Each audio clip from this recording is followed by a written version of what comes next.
And if you now wonder what we mean by root narrative, that actually goes back to how we talk about climate change.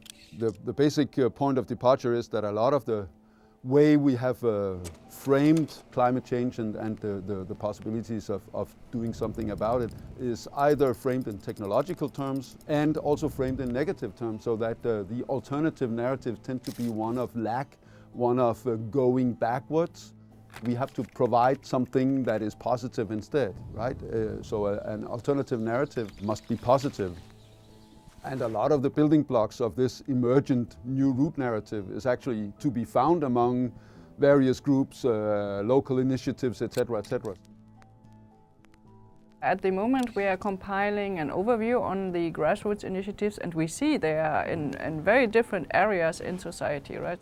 And what we will do after having an overview on all the actors is select specific ones that are typical and then go there and see what they're doing and see how they are talking about what they are doing, because that will probably point us to elements of the positive narrative that we are looking for, because that's what drives their energy, right, and their activity.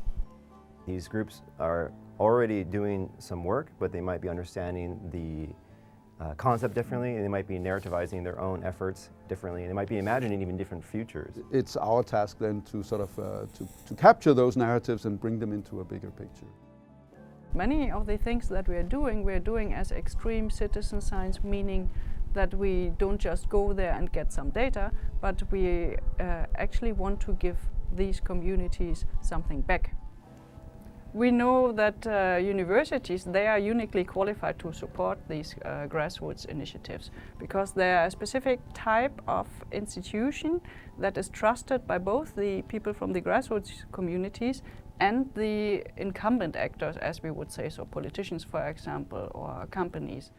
Putting a university between these regime and niche actors, as we would say, that's a good idea, because universities can then translate from one to the other.